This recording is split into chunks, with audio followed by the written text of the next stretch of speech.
Hello everyone. आज हम समझने जा रहे हैं communication approach with reference to Karl Deutsch. इसमें हम समझेंगे उनके कम्युनिकेशन मॉडल को। ये इस वीडियो का सेकंड पार्ट है। वहीं पार्ट 1 में हमने डिस्कस किए थे the features of communication approach. So let's start the video. Communication model को कार्ल ड्यूच ने दिया था अपनी book the nerves of government में, जो कि पब्लिश हुई थी 1963 में।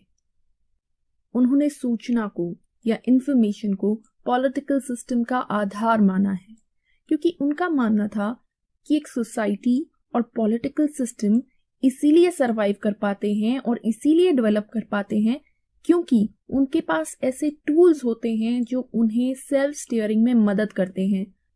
यानी कि पॉलिटिकल सिस्टम के पास ऐसे टूल्स होते हैं जो सिस्टम को खुद से चला सकने में मदद करते हैं, और वो टूल्स होते हैं इंफॉर्मेशन को एक्वायर कर पाना, उस इंफॉर्मेशन को स्टोर कर पाना और उसी इंफॉर्मेशन के बेसिस पे डिसीजन मेकिंग करना।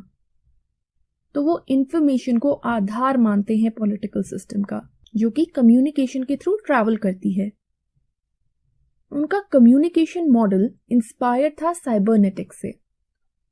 साइबरनेटिक्स क्या होता है ये हम इस वीडियो के पार्ट 1 में ऑलरेडी डिस्कस कर चुके हैं। He believed that communication model can replace the emphasis on structures and functions and enhance the scope of scientific study of politics. ड्यूच मानते थे कि कम्युनिकेशन मॉडल की वजह से ना ही सिर्फ पॉलिटिक्स की साइंटिफिक स्टडी के स्कोप में एनहांसमेंट होगी, बल्कि जो एम्फेसिस दिया जाता है पॉलिटिक्स में स्ट्रक्चर्स और फंक्शंस की स्टडी पे, उसको भी रिप्लेस किया जा सकेगा, क्योंकि ये पॉलिटिकल सिस्टम को इंफॉर्मेशन और कम्युनिकेशन के पर्सपेक्टिव से समझती है। सो नाउ लेट्स अंडरस्टैंड कि कार्ल ड्यूच का कम्युनिकेशन मॉडल क्या है। कार्ल ड्यूच ने कम्युनिकेशन मॉडल दिया है जिससे पॉलिटिकल सिस्टम में कम्युनिकेशन कैसे वर्क करता है उसको हम समझ सकते हैं। So let's try to understand that model by understanding its components. Deutsch का मानना है कि जो फीडबैक मैकेनिज्म है वो एक बहुत ही क्रूशियल स्टेज है पॉलिटिकल सिस्टम की। ये मैकेनिज्म हम अभी डिस्कस करेंगे। Information originates in other systems or in environment and then it is transmitted through several channels. तो information जो है, सूचना जो है, वो दूसरे systems में emerge करती है, जैसे कि social system हो गया या economic system हो गया। इसका एग्जाम्पल भी हमने डिस्कस किया था कि करप्शन हो गई या कोई क्राइम हो गया, तो दूसरे सिस्टम में ये इंफॉर्मेशन इमर्ज करती है और फिर इसको अलग अलग चैनल्स के थ्रू ट्रांसमिट किया जाता है।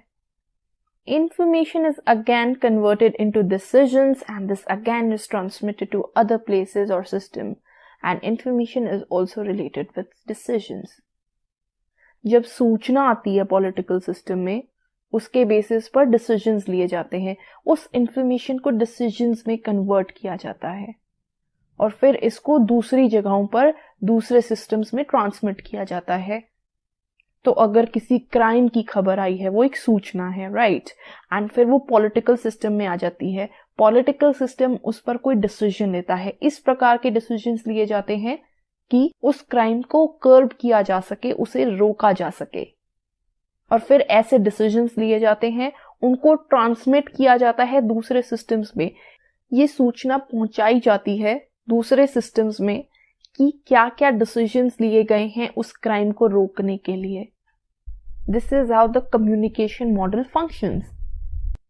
जो चैनल्स हमने डिस्कस किए थे फीचर्स में, वो चैनल्स ट्रांसमिट करते हैं इस इंफॉर्मेशन को ताकि ये लोगों तक पहुंच सके।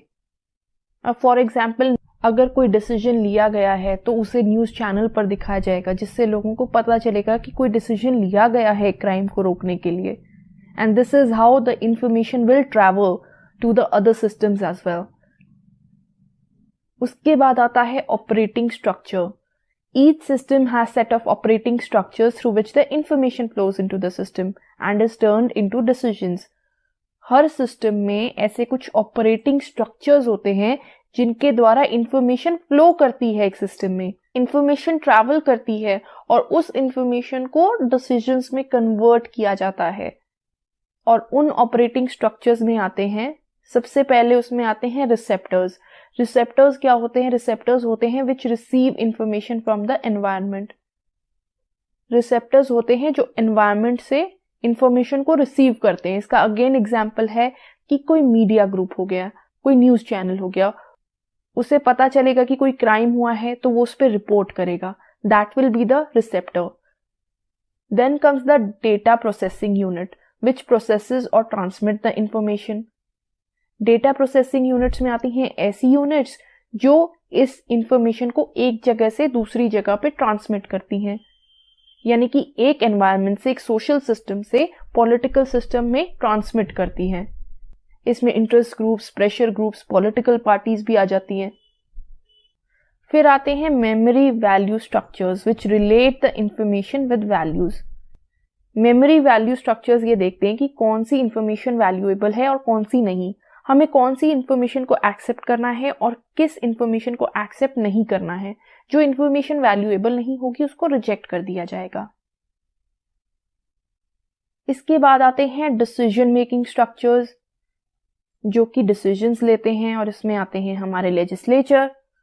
ये पॉलिसीज और डिसीजंस बनाते हैं ताकि एक फिनोमिना को रोका जा सके, लेट्स से कि क्राइम है उसको रोका जा सके, उससे रिलेटेड पॉलिसी और डिसीजंस लेकर। और फिर आते हैं इफेक्टर्स जो कि इम्प्लीमेंट करते हैं उस डिसीजन को उस एनवायरनमेंट में, और इसका एग्जाम्पल है एग्जीक्यूटिव, हमारी कार्यपालिका या हमारे एडमिनिस्ट्रेटर्स। तो ये थे ऑपरेटिंग स्ट्रक्चर्स। फिर उसके बाद next component is the information flows, कि इंफॉर्मेशन कैसे फ्लो करती है एक ऑर्गेनाइजेशन में, and it is the key element of the system. Information कैसे फ्लो करती है एक सिस्टम में, उससे रिलेटेड भी कई एस्पेक्ट्स हैं जो ड्यूच ने अपने मॉडल में बताए हैं। इसमें सबसे पहला वेरिएबल या कंपोनेंट है that is load. It means the total amount of information possessed or collected by political system at any particular point of time. एक समय पे एक पॉलिटिकल सिस्टम द्वारा जितनी भी इंफॉर्मेशन कलेक्ट की जाती है, जितनी भी इंफॉर्मेशन वो पोजेस करते हैं, उसको कहते हैं लोड। और फिर आती है लोड कैपेसिटी। लोड कैपेसिटी जैसा कि नाम में ही लिखा है, लोड कैपेसिटी होती है capacity of the system to collect information and handle its flow. एक सिस्टम के पास कितनी कैपेसिटी है कि वो इंफॉर्मेशन को कलेक्ट कर सके और उसके फ्लो को हैंडल कर सके। सो लेट्स से अगर एक पॉलिटिकल सिस्टम के पास लोड कैपेसिटी तो कम है और उसके पास इंफॉर्मेशन बहुत ज्यादा है, तो वो उस इंफॉर्मेशन से अच्छे से डील नहीं कर पाएगी। लोड या इंफॉर्मेशन उतनी ही होनी चाहिए जितनी एक पॉलिटिकल सिस्टम की कैपेसिटी है। अगर लोड कैपेसिटी से ज्यादा हुआ, यानी कि एक पॉलिटिकल सिस्टम के पास जो इंफॉर्मेशन है वो इसकी कैपेसिटी से ज्यादा है, तो इससे एक सिस्टम कोलैप्स भी कर सकता है, बिकॉज वो इतनी सारी इंफॉर्मेशन से अच्छे से डील नहीं कर पाएगा। फिर आती है Fidelity. It is the measure of the accuracy of the information and effect of the disturbances on the environment. Fidelity में आता है ये मेजर कर पाना कि जो हमारे पास इंफॉर्मेशन है वो कितनी एक्यूरेट है, वो सही भी है या गलत है, and the effect of the disturbances on the environment.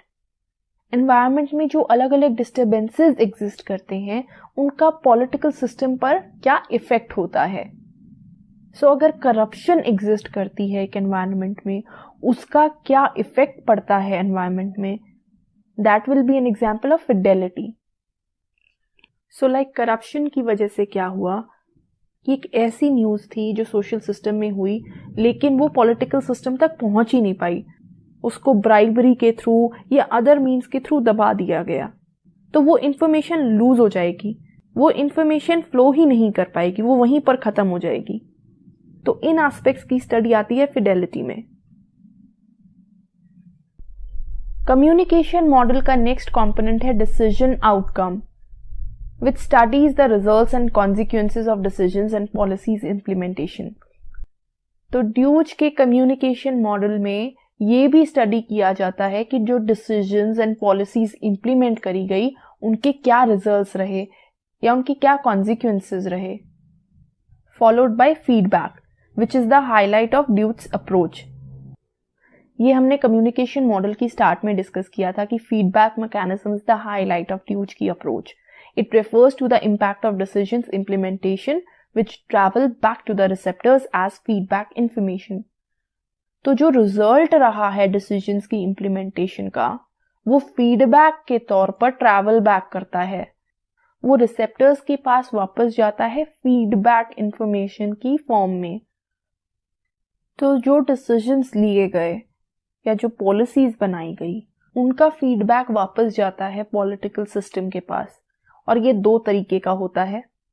First is the negative feedback and the second is positive feedback. Negative feedback is when the feedback is negative towards the decisions or the policies of the political system. तो जब feedback negative रहता है decisions के प्रति, उससे क्या होता है, सिस्टम को अपने आप को चेंज करना पड़ता है जो करंट कोर्स ऑफ एक्शन है या एफर्ट्स जिसको वो फॉलो कर रही है उसको फॉलो करने से.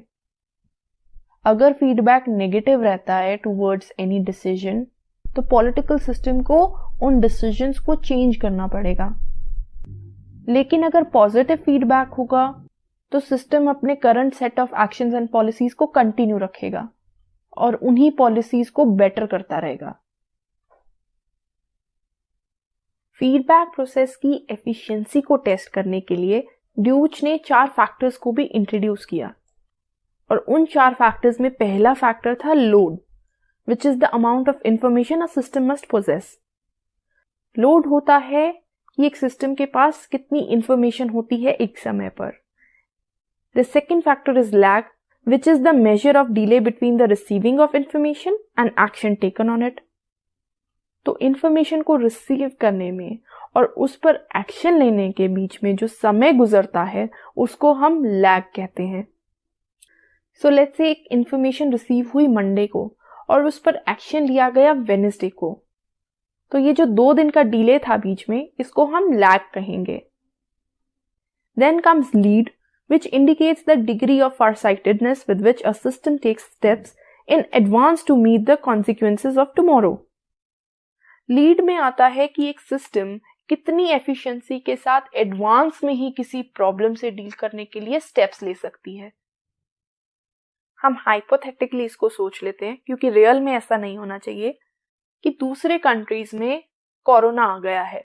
सो लेट्स से अगर इंडिया एक स्टेप लेता है कि एयरपोर्ट पर बाहर से आने वाले लोगों की एंट्री बैन हो जाएगी, that will be the example of lead. वो एक एडवांस स्टेप होगा क्योंकि अभी तक प्रॉब्लम इंडिया में नहीं आई है. एंड इसके बाद आता है gain, the benefit that happens to the system by acting in advance. तो जो बेनिफिट मिलता है एक सिस्टम को एडवांस में एक्ट करने से, उसको हम कहते हैं गेन. तो क्योंकि इंडिया ने एडवांस में ही एक्ट कर लिया, एयरपोर्ट पर एंट्री बैन कर दी, तो उसका क्या बेनिफिट मिला इंडिया को, that will be the gain. इससे हमें ये पता चलता है कि एक सिस्टम कितना इफेक्टिव है एक प्रॉब्लम से एडवांस में डील करने में. The information or news is communicated from one agency to another, and in this way both feedback mechanism and communication jointly work. Information या न्यूज एक एजेंसी से दूसरी एजेंसी में कम्युनिकेट की जाती है और इस प्रकार फीडबैक मैकेनिज्म और कम्युनिकेशन जॉइंटली कार्य करता है. And this in turn dynamizes the political system. ये फीडबैक मैकेनिज्म और कम्युनिकेशन की प्रक्रिया है जो एक पॉलिटिकल सिस्टम को हमेशा चलाए रखती है, उसे डायनामिक रखती है. हर एक्शन का एक रिएक्शन आता है. सो लाइक एक्शन का एक फीडबैक आता है विच इज द रिएक्शन, और इस एक्शन रिएक्शन से एक पॉलिटिकल सिस्टम चलता रहता है. Information originates, it is transmitted through communication, decision is adopted and it is again transmitted to other places. Information originate होती है, उसको कम्युनिकेशन के माध्यम से ट्रांसमिट कर दिया जाता है पॉलिटिकल सिस्टम में. फिर उस इंफॉर्मेशन के बेसिस पर एक डिसीजन लिया जाता है और उस डिसीजन को दूसरे सिस्टम्स में ट्रांसमिट किया जाता है ताकि उस प्रॉब्लम को सॉल्व किया जा सके. इस प्रकार जो है कम्युनिकेशन के माध्यम से और फीडबैक मैकेनिज्म के माध्यम से पूरा पॉलिटिकल सिस्टम कार्य करता है. And this is what communication approach is and the communication model of Carl Deutsch is. Communication approach को क्रिटिसाइज भी किया गया है और इसका फर्स्ट क्रिटिसिज्म है less emphasis on power. Power पे ये ज्यादा एम्फेसिस नहीं देती है और ये पावर का एक सेकेंडरी रोल मानती है पॉलिटिकल सिस्टम में। हाउएवर, पॉलिटिकल सिस्टम में पावर हमेशा एक इम्पॉर्टेंट रोल प्ले करती है, इसीलिए कहा जाता है कि politics is a struggle for power. तो पावर पर एम्फेसिस ना देना एक क्रिटिसिज्म है इस अप्रोच का। Next drawback is that it's a mechanistic approach. Communication approach को डिराइव किया गया है साइबरनेटिक्स से, जो कि इंजीनियरिंग का एक सब्जेक्ट है। इसी वजह से इसको एक मैकेनिकल अप्रोच माना गया है। तो क्रिटिक्स द्वारा माना गया है कि क्योंकि एक मैकेनिकल अप्रोच है, इंजीनियरिंग से आई है, इसका पॉलिटिकल साइंस में कोई इफेक्टिवनेस नहीं होता है। क्योंकि पॉलिटिकल साइंस में हम क्या स्टडी कर रहे हैं? हम स्टडी कर रहे हैं ह्यूमन बिहेवियर की, हम स्टडी कर रहे हैं पॉलिटिकल पार्टीज की, इंटरेस्ट ग्रुप्स की, प्रेशर ग्रुप्स की, हम लोगों के एटीट्यूड को स्टडी करते हैं, वेरियस इंसिडेंट्स जो एनवायरनमेंट में हो रहे हैं उनकी स्टडी करते हैं। तो ऐसे एस्पेक्ट्स की स्टडी के लिए ये मैकेनिस्टिक अप्रोच यूजफुल नहीं है, क्योंकि ह्यूमन बिहेवियर एक मशीन की तरह कार्य नहीं करता है, इट वर्क स्पॉन्टेनियसली। तो इसलिए पॉलिटिकल साइंस में ये अप्रोच कामयाब नहीं है। ये अप्रोच बहुत ही ज्यादा फॉर्मल है, फॉर्मलिज्म पर बहुत ज्यादा फोकस करती है। फॉर्मलिज्म होता है जब रूल्स एंड प्रोसीजर्स पर बहुत ज्यादा फोकस किया जाता है। ये माना जाता है कि किसी भी रूल को स्किप ना किया जाए, कोई लेवल जंपिंग ना की जाए। और इस अप्रोच का भी यही मानना है कि हर चीज एक प्रॉपर पैटर्न में होती है। लेकिन पॉलिटिकल सिस्टम में क्या है कि चीजें कई बार एक फॉर्मल पैटर्न में नहीं हो पाती हैं, कुछ लेवल स्किप भी हो जाते हैं, कई बार रूल्स एंड प्रोसीजर्स को प्रॉपर्ली फॉलो भी नहीं किया जाता है। अगर किसी पॉलिटिकल सिस्टम को इमरजेंसी से डील करना है तो वो कैसे प्रॉपर रूल्स एंड प्रोसीजर्स को फॉलो कर पाएगा या एक प्रॉपर रूल के अकॉर्डिंग चल पाएगा? तो फॉर्मलिज्म पर फोकस करना is a huge drawback of this approach according to several critics. Next drawback is that it is highly complex. Comparative politics के पर्सपेक्टिव में ये जो अप्रोच है ये काफी कॉम्प्लेक्स है, क्योंकि पॉलिटिक्स का स्कोप बहुत ज्यादा ब्रॉड होता है, इसमें बहुत सारे एक्टर्स इन्वॉल्व होते हैं, एनवायरनमेंट बहुत बड़ा है पॉलिटिक्स का, एंड सोसाइटी में इतने सारे सिस्टम्स हैं जो एक साथ वर्क कर रहे हैं। हमारे लिए क्लियरली ये पता लगा पाना भी बहुत मुश्किल हो जाता है कि एक जगह से दूसरी जगह पर इंफॉर्मेशन कैसे पास ऑन हो रही है, कौन से ऐसे चैनल्स हैं जो इन्वॉल्व हैं इस प्रोसेस में, और कैसे उस इंफॉर्मेशन को कम्युनिकेट किया गया और किस प्रकार उस इंफॉर्मेशन पर कोई डिसीजन लिया गया। ये सब जानना बहुत कॉम्प्लेक्स हो जाता है पॉलिटिक्स के पर्सपेक्टिव में। So this approach is highly complex. Another drawback is that it is suitable for the study of democratic societies. ऐसा नहीं है कि इसे हम नॉन डेमोक्रेटिक सोसाइटीज की स्टडी के लिए यूज नहीं कर सकते हैं, बट ये डेमोक्रेटिक सोसाइटी की स्टडी के लिए ज्यादा सुटेबल है, क्योंकि डेमोक्रेटिक सोसाइटी में क्या है कि प्रेशर ग्रुप्स होते हैं, इंटरेस्ट ग्रुप्स होते हैं, वो फ्रीली कार्य कर सकते हैं, उन पर कोई बैन नहीं होता है, किसी तरह का कोई रिस्ट्रिक्शन नहीं होता है। तो हमारे लिए रिलेटिवली ये जानना आसान हो जाता है कि इंफॉर्मेशन कैसे एक जगह से दूसरी जगह पर ट्रैवल की, कैसे कोई इंफॉर्मेशन पॉलिटिकल सिस्टम तक पहुंची, किसने उस इंफॉर्मेशन को पॉलिटिकल सिस्टम तक पहुंचाया, कैसे उस इंफॉर्मेशन के बेसिस पर कोई डिसीजन लिया गया। वेराज जो नॉन डेमोक्रेटिक सोसाइटीज हैं उनमें जो वेरियस चैनल्स इन्वॉल्व होते हैं वो इतना फ्रीली एक्ट नहीं कर सकते हैं। सो दैट्स द रीजन कि कम्युनिकेशन अप्रोच जो है वो ज्यादा सूटेबल है डेमोक्रेटिक सोसाइटीज की स्टडी के लिए। कम्युनिकेशन अप्रोच का significance is that it has contributed to the scope of comparative politics. इसने कंट्रीब्यूट किया है कंपैरेटिव पॉलिटिक्स के स्कोप में, क्योंकि एक मॉडर्न अप्रोच है जिसके थ्रू हम कंपैरेटिव पॉलिटिक्स की स्टडी करते हैं। इसने कम्युनिकेशन को एक कोर माना है पॉलिटिकल सिस्टम का। Another significance is that communication influences the behavior of individuals and political phenomena in several ways. Modern times में communication जो है वो individuals के behavior को और political phenomena को कई प्रकार से प्रभावित कर रही है। Modern times में governments का ये प्रयास है कि communication better हो, communication पे वो बहुत ज़्यादा focus कर रहे हैं। इसके लिए वो ज़्यादा से ज़्यादा इम्प्रूव टेक्नोलॉजी को भी अप्लाई कर रहे हैं अपनी नॉर्मल फंक्शनिंग में। और सिर्फ यही नहीं, बल्कि आज के ज़माने में ये भी एम्फेसिस दिया जाता है कि इंफॉर्मेशन को ज़्यादा से ज़्यादा जगह पे स्प्रेड आउट किया जा सके, और फीडबैक प्रोसेस पर भी बहुत ज़्यादा इम्पोर्टेंस दिया जाता है गवर्नमेंट्स द्वारा।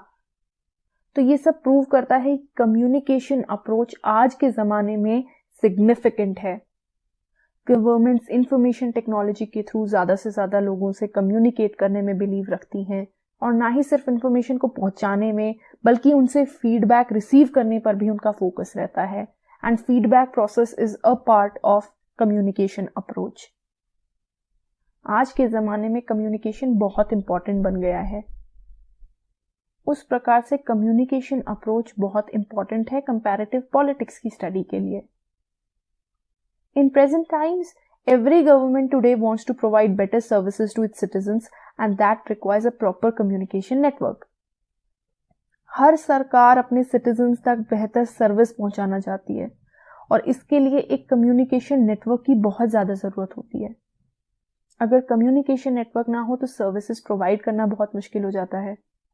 आज के ज़माने में एक इंसान घर बैठे अपना बिल ऑनलाइन भी पे कर सकता है अगर एक प्रॉपर कम्युनिकेशन नेटवर्क हो।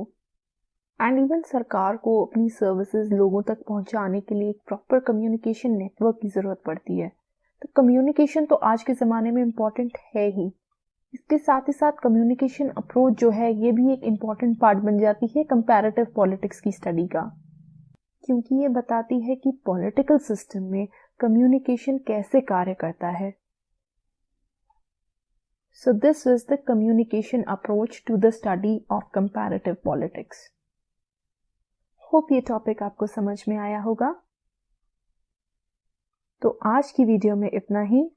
अगर आपको मेरी वीडियो पसंद आई हो तो इसे लाइक कीजिएगा, शेयर कीजिएगा और मेरे चैनल को सब्सक्राइब कीजिएगा। Thank you so much. आपका दिन शुभ हो।